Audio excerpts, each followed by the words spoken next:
यह कहानी एक डॉक्टर की है जो एक वैज्ञानिक था, जिसे ब्रह्मांड के रहस्यों को दुनिया के सामने लाने का जुनून सवार था। डॉक्टर राहुल एक खगोल भौतिक विज्ञानी थे, जिनका जीवन ब्रह्मांड की गहराइयों को समझने में समर्पित था। उनके लिए ब्रह्मांड के रहस्यों का खोजना ही उनका एकमात्र उद्देश्य था। लेकिन वह जितना आगे बढ़ते गए, उतना ही उन्हें यह एहसास हुआ कि ब्रह्मांड के कुछ प्रश्न ऐसे हैं जिनका उत्तर केवल विज्ञान के समीकरणों में नहीं छिपा है। डॉ राहुल को एक पुरातात्विक खोज के दौरान एक रहस्यमय प्राचीन ग्रंथ के बारे में जानकारी मिली। यह ग्रंथ हिमालय की गुफाओं में छिपा हुआ था और कहा जाता था कि इसमें ब्रह्मांड के निर्माण के रहस्य दर्ज हैं। राहुल को यह सुनते ही इस ग्रंथ को देखने की तीव्र इच्छा हुई। उनकी खोज ने उन्हें हिमालय की ठंडी वादियों में एक दुर्गम गुफा तक पहुंचा दिया।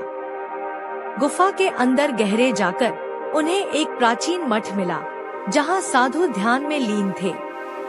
मठाधीश ने राहुल से कहा, यह ग्रंथ केवल उन्हें प्राप्त होता है जो इसे समझने की योग्यता रखते हैं। मठाधीश ने उन्हें एक प्राचीन पुस्तक सौंपी, जिस पर अद्वितीय प्रतीक अंकित थे। ग्रंथ का शीर्षक था सृजन सूत्र। राहुल ने ग्रंथ का अध्ययन करना शुरू किया। उसमें संस्कृत और अन्य प्राचीन भाषाओं का उपयोग किया गया था। शुरुआत में यह विज्ञान के सिद्धांतों से अलग लग रहा था, लेकिन जैसे जैसे वह पढ़ते गए, उन्हें महसूस हुआ कि यह ग्रंथ विज्ञान और आध्यात्मिकता का एक अद्भुत मेल है। ग्रंथ के अनुसार ब्रह्मांड का निर्माण एक अनंत ऊर्जा से हुआ था, जिसे परम चैतन्य कहा गया। यह ऊर्जा दो रूपों में विभाजित हुई: सृजनात्मक ऊर्जा, विनाशकारी ऊर्जा। यह दोनों ऊर्जा संतुलन बनाकर ब्रह्मांड के हर कण को संभाल के रखती है। ग्रंथ में ब्रह्मांडीय घटनाओं के साथ ध्यान और साधना का भी उल्लेख था। राहुल को यह जानकर आश्चर्य हुआ कि यह विवरण आधुनिक क्वांटम भौतिकी और ऊर्जा के सिद्धांतों से मेल खाता था। ग्रंथ ने बताया कि बिग बैंग, जो वैज्ञानिक दृष्टि से ब्रह्मांड की उत्पत्ति है, वह दरअसल ओम की ध्वनि से शुरू हुआ है। यह ध्वनि ब्रह्मांडीय ऊर्जा का पहला कंपन था।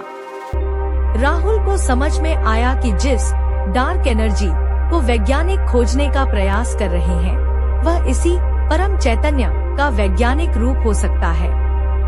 एक अध्याय में लिखा था, सृष्टि का हर कण एक वृत्त में चलता है। इसे ब्रह्मांडीय नृत्य कह सकते हैं, जिसमें हर कण अपनी ऊर्जा को साझा करता है। राहुल ने इसे आधुनिक रिसर्च थ्योरी से जोड़ा और पाया कि ग्रंथ में लिखी बातें विज्ञान की खोजों से बहुत आगे हैं। ग्रंथ के अंत में एक गूढ़ संकेत था, जो सृष्टि को समझेगा, वह इसे बदलने की शक्ति भी प्राप्त करेगा। लेकिन शक्ति का उपयोग केवल संतुलन के लिए होना चाहिए। राहुल ने इसे विज्ञान की भाषा में यूनिफाइड थ्योरी के संदर्भ में समझा, जो ब्रह्मांड के हर बल और ऊर्जा को एक सूत्र में बांधने का प्रयास करती है। ग्रंथ ने सुझाव दिया कि ब्रह्मांड का निर्माण एक चक्र है: निर्माण, विनाश और पुनर्निर्माण। यह विज्ञान और हिंदू दर्शन के चक्र सिद्धांत का सम्मिलन था। ग्रंथ के अंतिम अध्याय में एक गहरी बात लिखी थी: ब्रह्मांड के निर्माता कोई एक नहीं है, बल्कि हर जीव स्वयं इसका हिस्सा है। सृष्टि का हर कण इसे बनाता और बिगाड़ता है। सृष्टि के निर्माता तुम स्वयं हो। राहुल को यह जानकर गहरी अनुभूति हुई कि ब्रह्मांड की रचना कोई बाहरी शक्ति नहीं करती, बल्कि हर कण, हर जीव, हर विचार इसका निर्माण करता है। ग्रंथ को समझने के बाद राहुल के भीतर एक नई दृष्टि जागृत हुई। उन्होंने महसूस किया कि ब्रह्मांड को समझने के लिए केवल विज्ञान या आध्यात्मिकता पर्याप्त नहीं है। दोनों का संगम ही सत्य के करीब ले जा सकता है। राहुल ने दुनिया को यह संदेश देने का निर्णय लिया। उन्होंने ग्रंथ के सिद्धांतों को विज्ञान की भाषा में प्रस्तुत किया और यह दिखाया कि विज्ञान और अध्यात्म एक ही सत्य के दो पहलू हैं। डॉक्टर राहुल ने ब्रह्मांड को नए दृष्टिकोण से देखना शुरू किया। उन्होंने महसूस किया कि हर व्यक्ति, हर विचार और हर कण ब्रह्मांड के निर्माण में योगदान देता है। उनका शोध दुनिया के लिए क्रांतिकारी साबित हुआ। विज्ञान और आध्यात्मिकता के इस मेल ने ब्रह्मांड को समझने के नए दरवाजे खोल दिए।